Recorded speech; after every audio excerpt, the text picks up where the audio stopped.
Eu convido os irmãos para abrirem as suas Bíblias no livro de Juízes, capítulo 7. Nós daremos continuidade à série de exposições no livro de Juízes e hoje estaremos expondo o capítulo 7.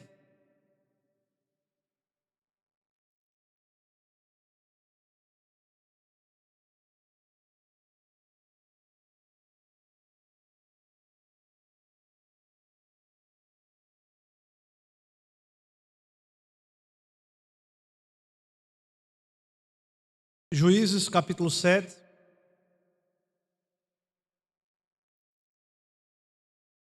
Que diz a palavra do Senhor. Então Jerubbaal, que é Gideão, se levantou de madrugada e todo o povo que com ele estava, e se acamparam junto à fonte de Arode, de maneira que o arraial dos midianitas lhe ficava para o norte no vale, defronte do outeiro de Moré. Disse o Senhor a Gideão: é demais o povo que está contigo, para eu entregar os midianitas nas suas mãos. Israel poderia se gloriar contra mim, dizendo: a minha própria mão me livrou. Apregou, pois, aos ouvidos do povo, dizendo: quem for tímido e medroso, volte e retire-se da região montanhosa de Gileade. Então voltaram do povo 22.000, e 10.000 ficaram. Disse mais o Senhor a Gideão: ainda há povo demais, faze-os descer as águas, e ali todos provarei. Aquele de quem eu te disser, este irá contigo, esse contigo irá. Porém todo aquele de quem eu disser, este não irá contigo, esse não irá. Fez Gideão descer os homens às águas. Então o Senhor lhe disse: todo que lamber a água com a língua, como faz os cães, esse porás à parte, como também a todo aquele que se abaixar de joelho e beber. Foi o número dos que lamberam, levando a mão à boca, 300 homens. E todo o restante do povo se abaixou de joelhos a beber a água. Então disse o Senhor a Gideão: com estes 300 homens que lamberam a água, eu vos livrarei, e entregarei os midianitas nas tuas mãos, pelo que a outra gente toda que se retire, cada um para o seu lugar. Tomou o povo provisão nas mãos e as trombetas. Gideão enviou todos os homens de Israel, cada um à sua tenda, porém os 300 homens reteve consigo. Estava o arraial dos midianitas abaixo dele, no vale. Sucedeu que naquela mesma noite o Senhor lhe disse: levanta-te e desce contra o arraial, porque eu entreguei nas tuas mãos. Se ainda temes atacar, desce tu com teu moço pura ao arraial. Ouvirás o que dizem. Depois, fortalecidas as tuas mãos, descerás contra o arraial. Então desceu ele com seu moço pura até vanguarda do arraial. Os midianitas, os amalequitas e todos os povos do Oriente cobriam o vale como gafanhotos em multidão. E eram os seus camelos em multidão, inumeravam como a areia que há na praia do mar. Chegando, pois, Gideão, eis que certo homem estava contando um sonho ao seu companheiro e disse: tive um sonho, eis que um pão de cevada rodava contra o arraial dos midianitas, e deu de encontro à tenda do comandante, de maneira que esta caiu e se virou de cima para baixo, e ficou assim estendida. Respondeu-lhe o companheiro e disse: não é isto outra coisa, senão a espada de Gideão, filho de Joás, homem israelita. Nas mãos dele entregou Deus os midianitas e todo este arraial. Tendo ouvido Gideão contar esta história, este sonho e o seu significado, adorou e tornou ao arraial de Israel e disse: levantai-vos, porque o Senhor entregou o arraial dos midianitas nas vossas mãos. Então repartiu os 300 homens em 3 companhias e deu-lhes a cada um nas suas mãos trombetas e cântaros vazios, com tochas neles. E disse-lhes: olhai para mim e fazei como eu fizer. Chegando eu às imediações do arraial, como fiz eu, assim fareis. Quando eu tocar a trombeta, e todos que comigo estiverem, então vós também tocareis a vosso ao redor o arraial, e direis: pelo Senhor e por Gideão. Chegou, pois, Gideão e os 100 homens que com ele iam às imediações do arraial, ao princípio da vigília média, havendo pouco tempo antes trocado as guardas, e tocaram as trombetas, e quebraram os cântaros que traziam nas mãos. Assim tocaram as 3 campainhas, as trombetas, e despedaçaram os cântaros, e seguravam na mão esquerda as tochas, e na mão direita as trombetas que tocavam, e exclamavam: espada pelo Senhor e por Gideão. E permaneceu cada um no seu lugar ao redor do arraial, que todo deitou a correr e a gritar e a fugir. Ao soar das 300 trombetas, o Senhor tornou a espada de um contra o outro, e isto em todo o arraial, que fugiu rumo de Zerá até Betsita, até o limite de Abel Meolá, acima de Tabat. Então os homens de Israel, de Naftali e de Assé, e de todo Manassés foram convocados e perseguiram os midianitas. Gideão enviou mensageiros a todas as montanhas de Efraim, dizendo: descei de encontro aos midianitas e impedi-lhes a passagem pelas águas do Jordão até Bet-bara. Convocados, pois, todos os homens de Efraim, cortaram-lhes as passagens pelo Jordão até Bet-bara, e prenderam os 2 príncipes dos midianitas, Oreb e Zeebe. Mataram Oreb na penha de Oreb, e Zeebe mataram no lugar de Zeebe.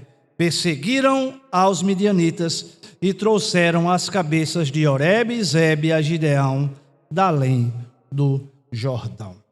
Vamos curvar as nossas cabeças, fechar nossos olhos e orar ao Senhor.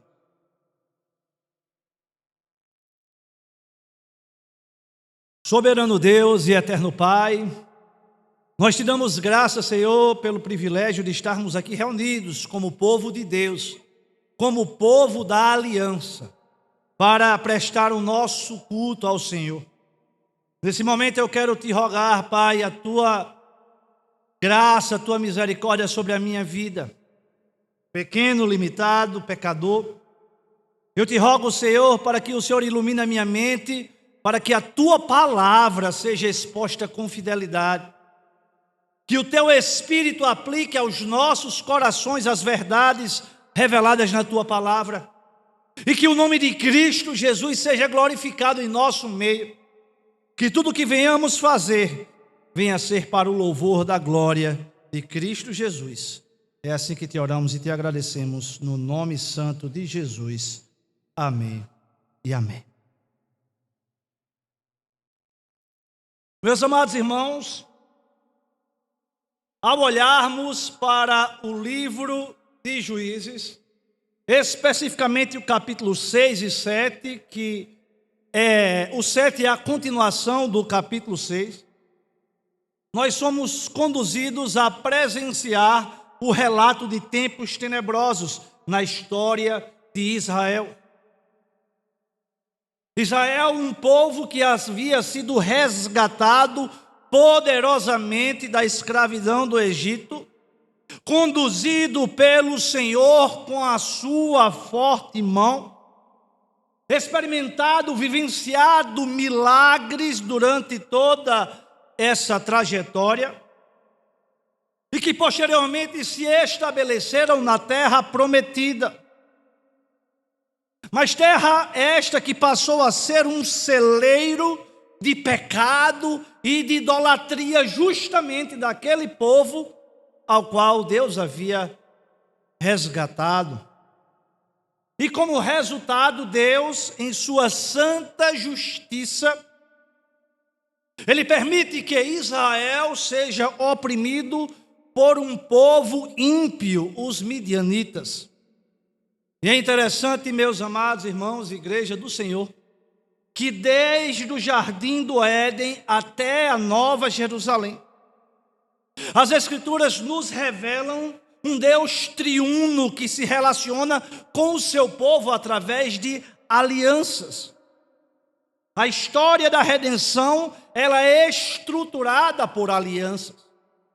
A começar da aliança do pacto das obras que Deus celebra com Adão, onde ele tinha uma única obrigação, ele tinha uma única restrição no paraíso, no jardim do Éden, de não comer do fruto da árvore do bem e do mal. E nós sabemos que, tendo apenas essa restrição, Adão, ele transgrede a lei de Deus, o mandamento de Deus e peca. E com o pecado de Adão, toda a humanidade cai juntamente com Adão, que era o nosso representante federal. Mas Deus, na sua infinita graça, ele celebra a aliança da graça, revelada progressivamente por meio de Noé, de Abraão, de Moisés, de Davi, e consumada a sua plenitude em Cristo Jesus. É interessante como Luiz Berkoff fala que a Escritura é, em sua essência, o registro da administração da aliança da graça. O Deus ao qual nós estamos servindo e cultuando esta noite é um Deus gracioso, é um Deus misericordioso. E é interessante quando nós olhamos para a história da redenção, se repete um ciclo envolvendo o povo da aliança. Quando o povo de Deus obedece ao Senhor, eles são abençoados abundantemente. Mas toda vez que o povo de Deus desobedece, se rebela contra o Senhor, tornam-se idólatras, tornam-se infratores da lei do Senhor. Como consequência, eles recebem juízo de Deus. O Antigo Testamento está repleto a demonstrar o ciclo em que o povo desobedece, que segue outros deuses, que infringem a aliança, mas a misericórdia do Senhor sempre restaura o seu povo, quando clama, se quebranta, se arrepende e abandona dos seus pecados. A opressão dos midianitas foi mais do que uma simples invasão militar.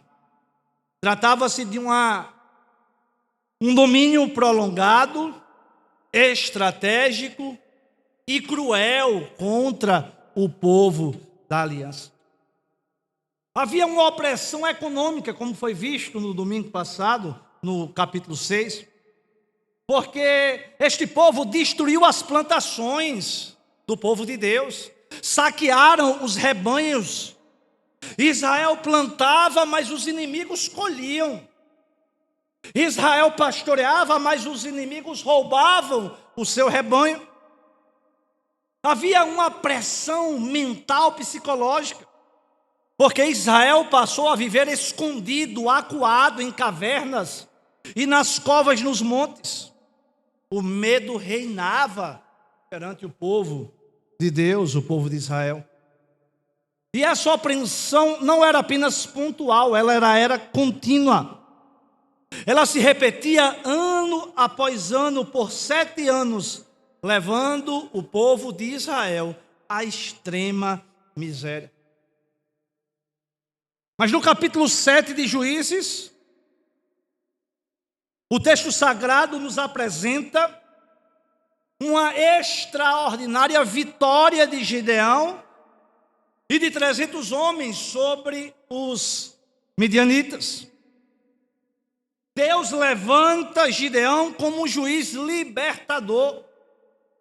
E Gideão assume seu novo nome, Jerubal, o homem que derrubou o altar dos cananitas, pela postura ousada que ele havia realizado e foi registrado no capítulo 6 do livro de Juízes.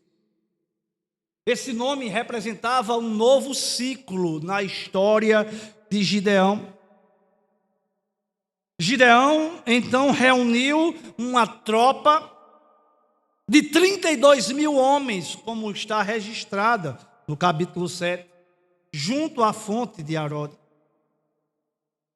E nós vimos que os inimigos oprimiram o povo de Deus, o povo de Israel. Mas já no verso 2, nós podemos observar o Deus que intervém na história para cumprir com seus desígnios e os seus decretos. Manifestando e dizendo no verso 2, acompanhe comigo. O Senhor disse a Gideão: você tem guerreiros demais se eu deixar todos vocês lutarem contra os midianitas, Israel se vangloriará diante de mim, dizendo que se libertou por sua própria força. É interessante e ao mesmo tempo intrigante, porque na contramão de qualquer estratégia militar, o Senhor adverte Gideão, questionando que o exército é muito grande, que o exército tinha um número vultoso de combatentes, e que se o Senhor desse a vitória a um exército tão grande, os soldados levariam o crédito de terem sido vitoriosos naquele combate. O motivo aqui não é estratégico, mas o motivo é espiritual, porque Deus não divide a sua glória com ninguém. E Ele sabe que o coração humano é inclinado a se vangloriar. Nós somos muito tentados, meus irmãos, a acharmos que as nossas conquistas, sejam elas profissionais, pessoais, no trabalho, é fruto da nossa exclusiva competência e dedicação.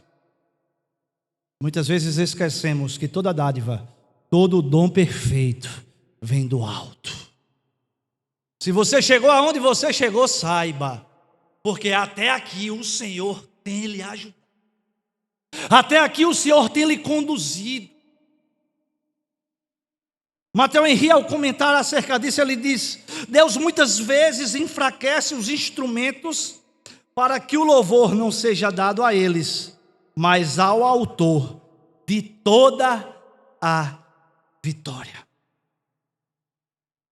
Deus não queria que Israel reivindicasse a conquista pela força e pelo braço do seu exército.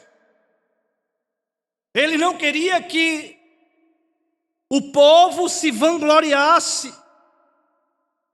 E Deus utilizou de suas estratégias soberanamente para reduzir drasticamente o número de soldados, o que era completamente e absolutamente contrário a qualquer estratégia militar daquela época e dos nossos dias. Quem já serviu ao exército, ou serve, ou faz parte de alguma força de segurança, existe um princípio que é inegociável, que é o princípio da paridade ou superioridade de forças. Isso se trata de uma diretriz operacional que orienta o planejamento e a execução de ações de combate, principalmente aquelas de natureza coletiva, natureza ostensiva, tática ou de enfrentamento, que assegura que o efetivo envolvido ele deve ser igual, mas preferencialmente superior ao número dos seus oponentes. Mas muitas vezes nós não conseguimos, com a nossa mente finita e limitada, compreender a sabedoria plena e divina do nosso Senhor. Timothy Keller diz que a natureza humana é tal que, se houver a mínima chance de nos gabarmos de nosso trabalho, faremos exatamente isso. Quando achamos que merecemos o crédito do nosso próprio resgate e libertação, roubamos de Deus a exaltação que a Ele merece receber. E assim Deus age e agiu perante aquele povo. E no verso 3 ele segue dizendo: portanto, diga ao povo: quem estiver com medo e assustado, pode deixar este monte e voltar para casa. 22.000 voltaram para casa, restando apenas 10.000. A dispensa de Deus dos que estavam com medo. Deus começa a fazer a sua peneira. A primeira peneira que Deus usou para filtrar e enxugar o número dos soldados israelenses foram tirando dele os medrosos. O comentarista Arthur Kundal diz que 2/3 do exército de Gideão derreteram-se ao receber a oportunidade de escaparem pela peleja. Aqueles que usam a farda e empunham as armas, mas carregam no peito um coração covarde e medroso, são uma ameaça ao exército combatente e podem abater toda a moral de uma tropa. Certamente essa estratégia prática tinha em mente o bem-estar moral de todo o exército. É bem verdade que um soldado medroso, ele presta um desserviço para a tropa. É uma ameaça, não uma ajuda. Ele mais vai atrapalhar do que ajudar. Ele é um tropeço e não um cooperador. Warren Wiersbe afirma que o medo costuma se espalhar e um único soldado temeroso é capaz de causar mais estrago do que um regimento inteiro de soldados inimigos. O medo e a fé não podem conviver por muito tempo no mesmo coração. Ou o medo vence e desistimos, ou a fé vence o medo e triunfamos na certeza que estamos no controle e nas mãos de um Deus que governa, dirige todas as coisas, inclusive as nossas próprias vidas. No verso 4 em diante, o Senhor agora traz mais uma peneira para arregimentar aquele povo, aqueles 300 que iriam de fato ao combate. Deus manda Gideão reduzir os soldados com base na forma como eles bebiam água. Nós podemos ver que, de fato, muitas vezes o critério de Deus é incompreensível pela mente humana. Gideão deveria levar esses 12.000 homens às águas para ali serem provados por Deus. Aqueles que lambessem a água como um cachorro se agachando, esses deveriam ser rejeitados. Somente os que levassem a boca atenta ao que se passava ao redor deveriam ser selecionados. Alguns comentaristas especulam, porque aqueles que levavam as águas até a boca, eles estavam atentos e em prontidão a todo momento, tendo uma visão plena e periférica de possíveis ataques inimigos. Mas nesse teste, apenas 300 foram aprovados, havendo assim uma redução de nada mais, nada menos de 99% no exército de Gideão. E o interessante, meus irmãos, que o propósito não era destacar, enfatizar a valentia daqueles aprovados, mas sim destacar o poder de Deus em livrar Israel de tão grande multidão invasora. É interessante que muitas vezes nós pensamos, damos muita ênfase à quantidade, mas que na verdade muitas vezes a qualidade ela produz mais eficácia e pode ocasionar efeitos muito mais positivos nas nossas vidas. Nem tudo que é em maior intensidade necessariamente é melhor, inclusive a nossa comunhão com o Senhor. Não é o tempo de horas de rodagem, mas a intensidade e o comprometimento da nossa devoção Eu posso todos os dias reservar de forma apenas religiosa, horas e mais horas, me dedicando a uma leitura bíblica ou a um estudo, sem de fato o meu coração, a minha intencionalidade está em me debruçar e me relacionar com o Senhor.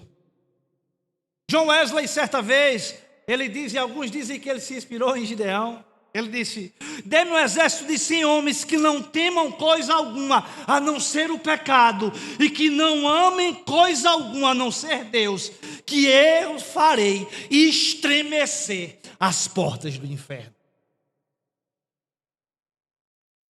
Homens e mulheres comprometidos com o Senhor, eles podem modificar o ambiente que eles estão em. Eles podem modificar uma cultura a qual está completamente enraizada. Ele pode ser um instrumento de Deus para libertar corações cativos, amarras do pecado e trazer libertação através da proclamação do Evangelho de Cristo Jesus. Acompanhe comigo o verso 7 e o 8, o texto diz: o Senhor disse a Gideão: com estes 300 homens eu livrarei Israel e entregarei os midianitas em suas mãos. Mande para casa os demais. Gideão ordenou que reconhecessem as provisões e as trombetas de chifre de carneiro dos outros guerreiros e o mandou para casa, mas manteve consigo os 300 homens. O acampamento midianita ficava à frente de Gideão, descendo o vale. Nós aprendemos mais uma vez que o pouco com Deus é muito e suficiente para promover o contentamento e suprir todas as nossas necessidades.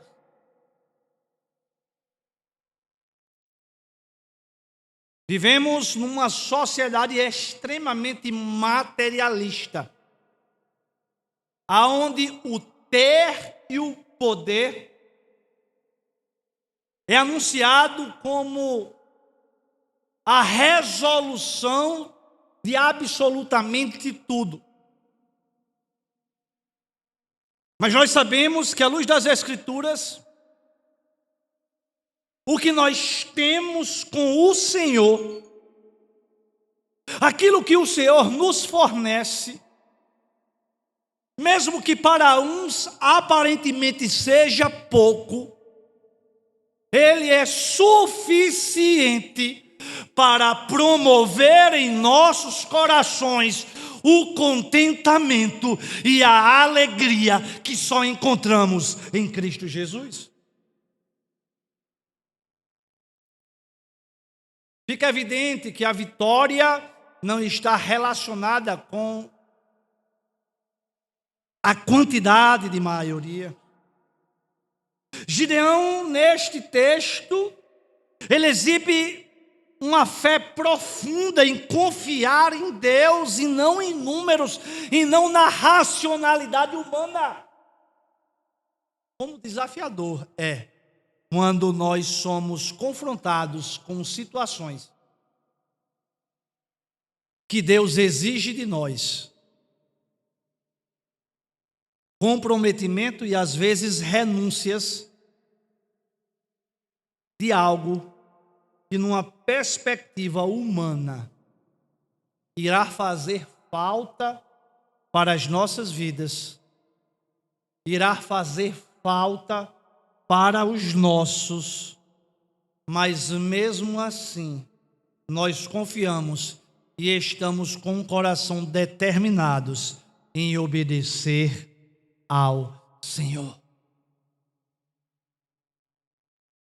Hebreus 11:32, pois me faltará tempo se eu falar de Gideão, que por meio da fé venceram reinos, da fraqueza tiraram forças, tornaram-se poderosos na guerra, puseram em fuga exércitos estrangeiros.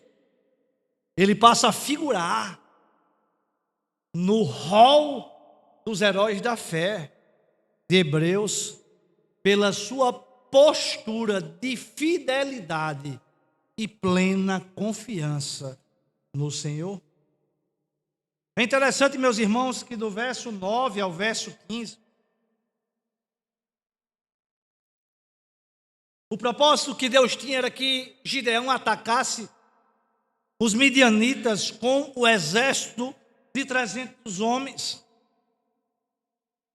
Mas o medo ainda persistia no coração de Gideão. Deus já havia falado por 3 vezes que daria vitória a Israel.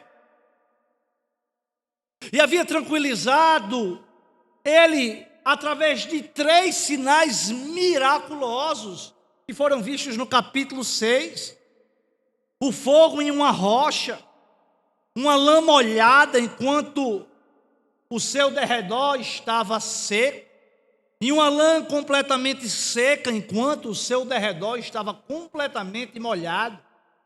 Sinais visíveis, palpáveis da intervenção de Deus, da anuência do Senhor.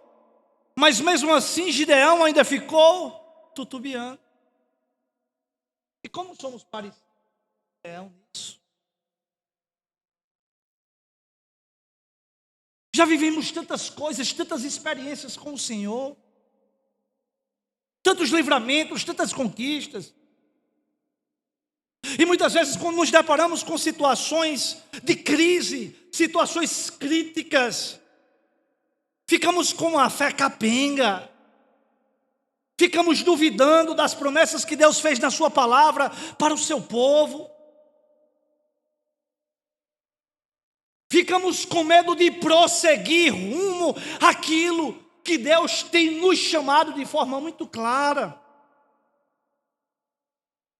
Mas Deus, novamente, manifestando a sua misericórdia e a sua graça, Ele mais uma vez fortalece a fé de Gideão através de uma promessa. No verso 9 nós podemos ver que naquela mesma noite, quando os soldados acamparam naquele lugar, Deus dá mais uma prova que estava engajado no projeto de triunfar contra os midianitas. O Senhor disse pela 4ª vez a Gideão que havia entregado o exército midianita em suas mãos. O Senhor disse a Gideão para se levantar e para descer o arraial dos midianitas, porque havia entregue aquele povo em suas mãos.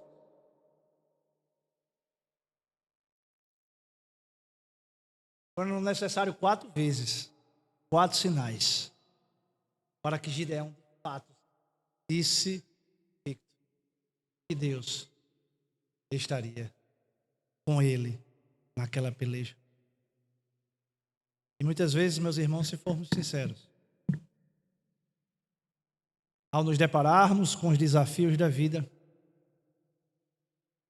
Deus tem testificado, Deus tem falado, Deus tem alcançado os nossos corações. E muitas vezes nós permanecemos incrédulos, permanecemos questionando, mesmo quando olhamos para trás e vislumbramos tudo aquilo que Deus já fez em nós. Mas não ficou apenas aí. O Senhor mais uma vez fortalece a fé de Gideão por intermédio de um sinal e de uma confirmação que está entre o verso 10 e o verso 14. Ele fala para Gideão convocar o jovem Pura para acompanhar no arraial dos midianitas. E quando eles se aproximam lá, o que é que eles veem?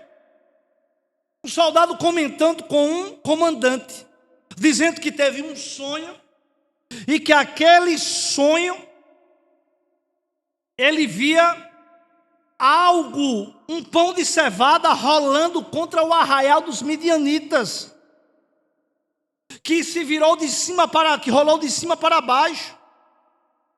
E no verso 14, o texto sagrado diz que o comandante interpretou o sonho e disse: não é outra coisa senão a espada de Gideão, filho de Joás, homem israelita. Nas mãos dele entregou Deus os midianitas e todo este arraial. Mais uma confirmação do Senhor. E é interessante, meus irmãos, que a reação imediata de Gideão está no texto sagrado, foi de adorar ao Senhor. Ele adorou ao Senhor e voltou para o arraial de Israel e liderou 300 homens rumo àquele combate que, numa perspectiva humana, era algo praticamente suicida. E ele diz: levantai-vos, porque o Senhor entregou o arraial dos midianitas às vossas mãos. Gideão agora estava convicto, ele estava certo, ele estava seguro que o Senhor estava com o seu povo.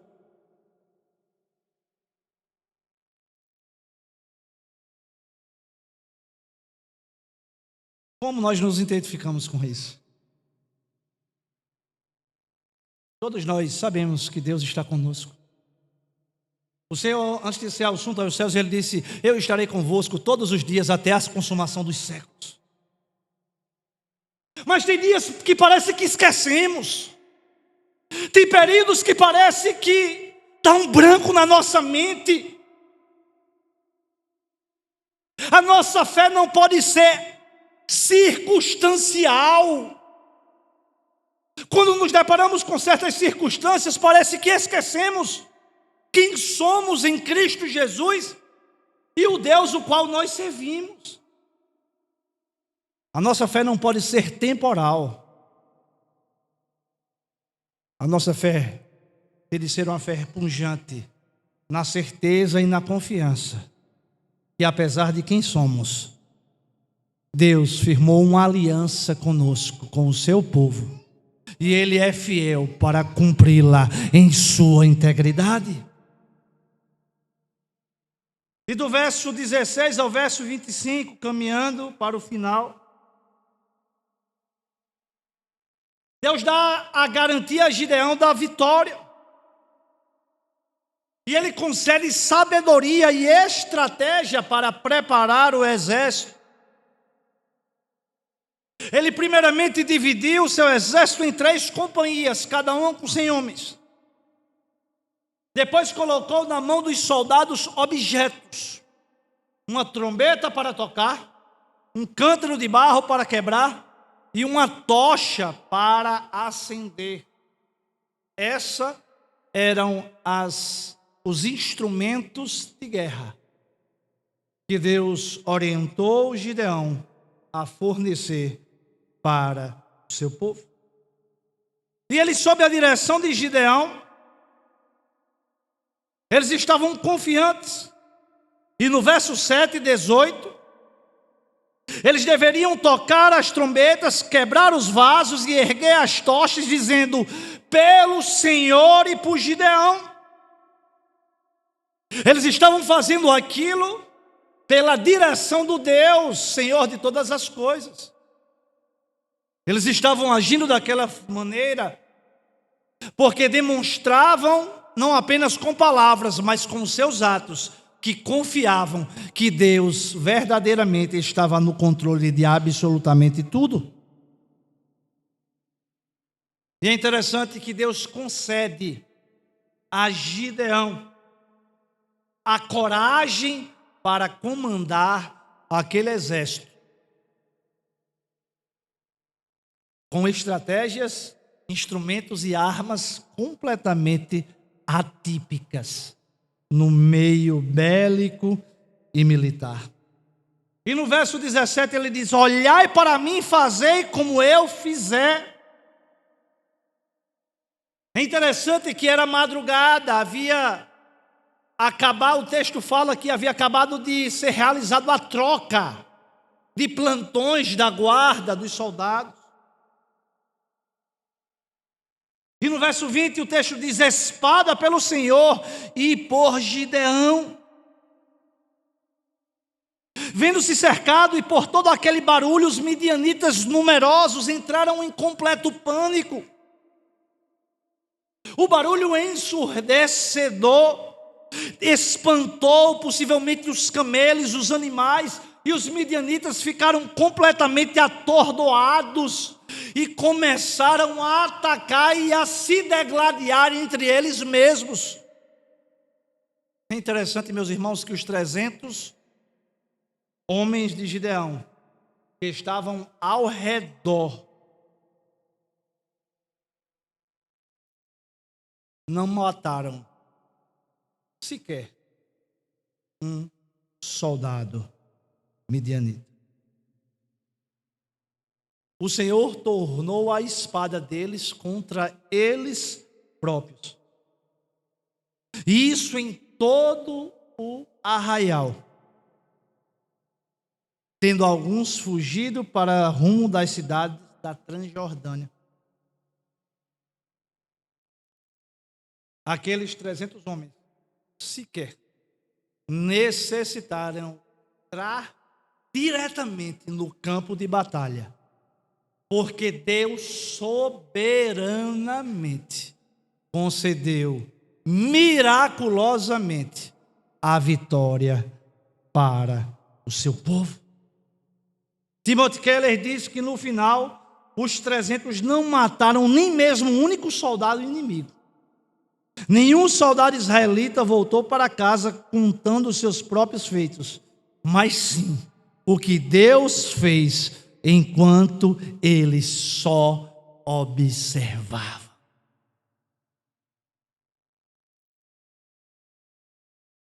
Às vezes isso acontece nas nossas vidas.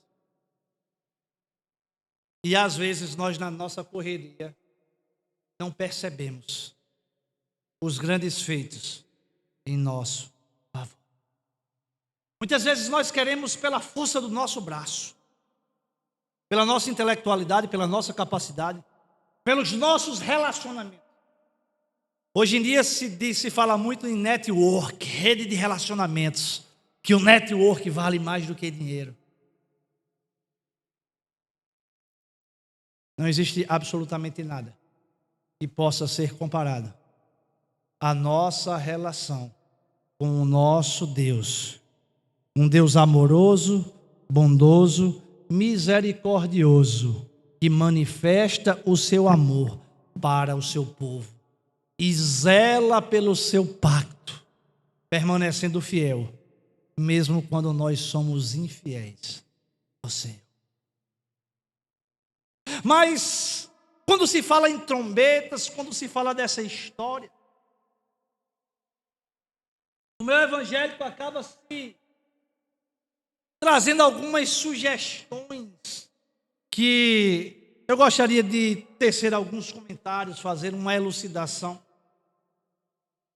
Nós temos de ter a consciência que na palavra do Senhor existem textos e mandamentos descritivos e textos e mandamentos prescritivos. Eu explico.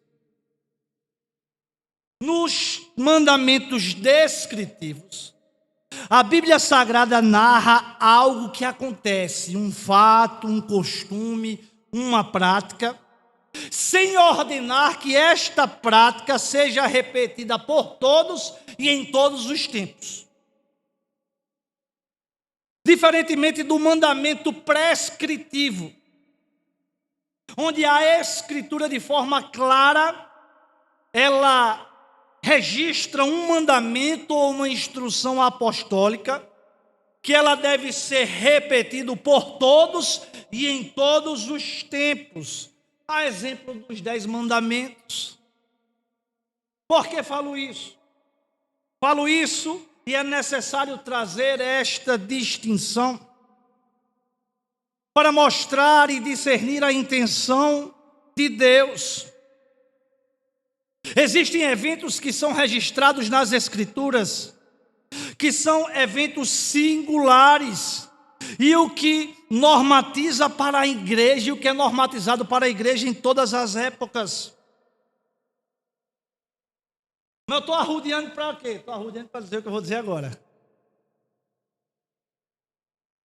Não é pelo fato que os 300 homens utilizaram trombetas que nós, no nosso tempo, iremos fazer atos proféticos, que iremos fazer liturgias, utilizando tais trombetas como uma arma espiritual, desconsiderando o contexto e promovendo uma espiritualidade que não está ancorada nas Escrituras. Tais práticas, elas podem derivar de um legalismo, de um sincretismo e de um misticismo, como se houvessem alguns métodos secretos para forçar a ação de Deus. Feito este comentário, não existe sentido nós hoje utilizarmos desses expedientes, achando que iremos colaborar, achamos que iremos ser mais espirituais e alcançaremos o favor de Deus, porque num registro da Bíblia foi relatado tal fato. Mas o texto segue do verso 23 ao verso 25. Após a vitória dada por Deus, veio a iniciativa do próprio Senhor de aumentar o exército para perseguir os midianitas que haviam fugido.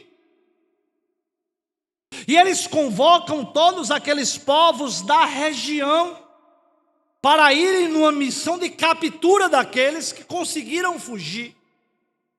E lá no último verso, no verso 25, está registrado que, por fim, levaram a cabeça de Oreb e de Zebe para Gideão, que estava do outro lado do Jordão. Eles levaram as cabeças dos comandantes dos midianitas, numa demonstração de total domínio e de total vitória do povo de Deus naquela batalha. Mas quando nós olhamos, meus irmãos, para por que esse acontecimento histórico do povo de Israel tem a ver com nós? O que isso fala aos nossos corações nos dias de hoje? É interessante que ao longo da revelação progressiva das Escrituras, o Senhor nos concede vislumbres do Redentor por meios de tipos e sombras, homens e eventos que, embora imperfeitos, apontam para a perfeição de Cristo Jesus.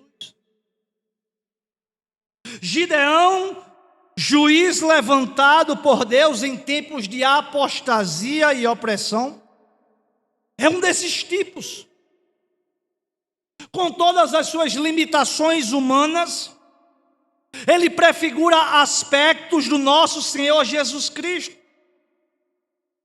É preciso, portanto, olhar para Gideão à luz da tipologia bíblica, com os olhos da fé, enxergando a soberania de Deus no curso da história da redenção.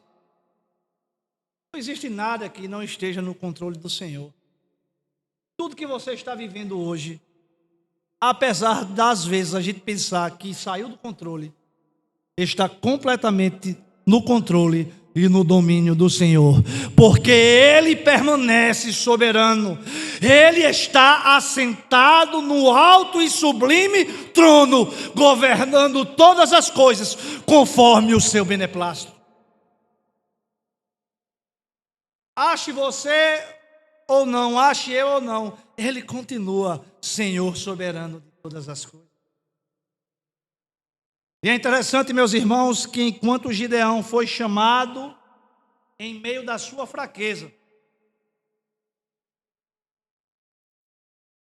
Cristo, por sua vez, foi chamado e enviado em humildade, nascendo de uma manjedoura, vindo como servo, sendo desprezado entre os homens.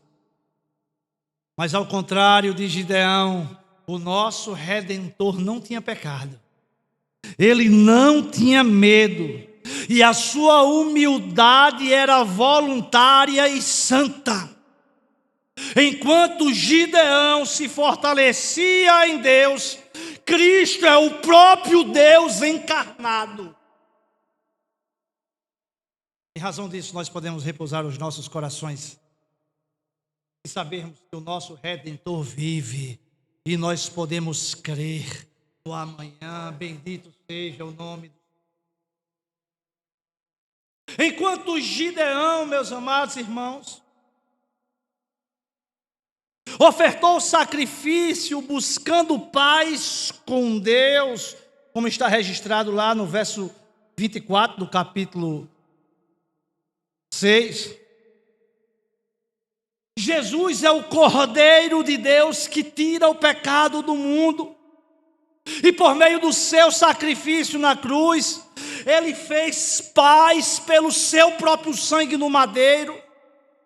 A verdadeira reconciliação com Deus não está em altares de pedra, mas na cruz do Calvário, onde Cristo Jesus se ofereceu de uma vez por todas como sacrifício único e suficiente para a salvação de todo aquele que nele crê.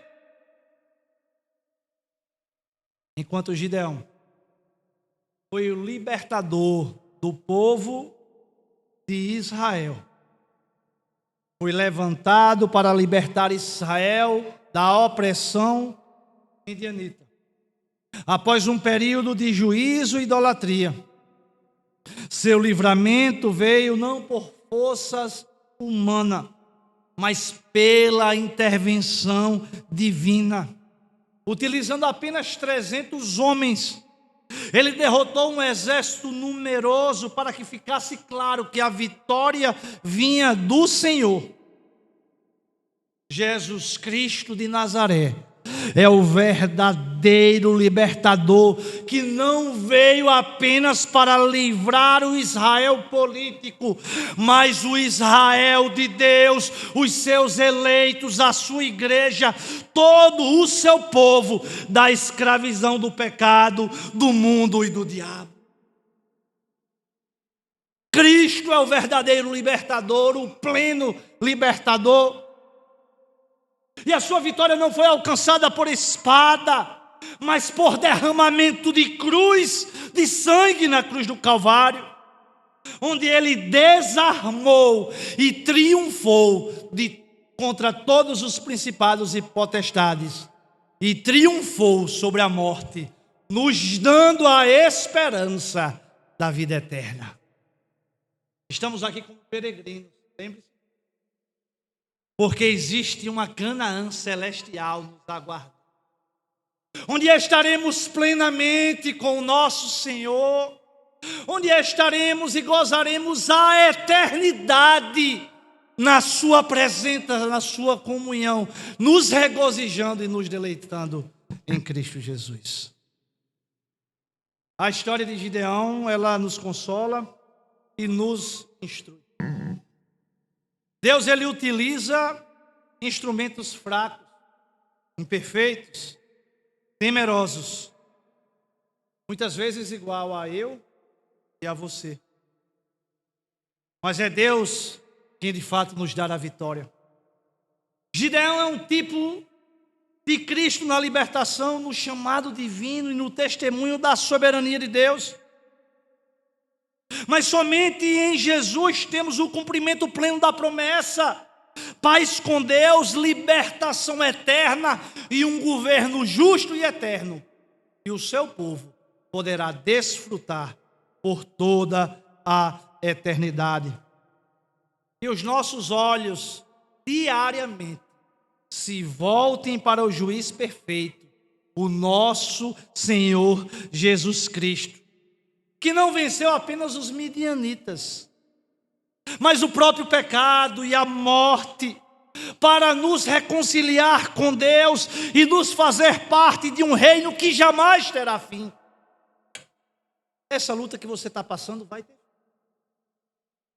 Eu sei que é intensa, que é dolorida, que gera sofrimento, que gera angústia, que muitas vezes tira o nosso sono,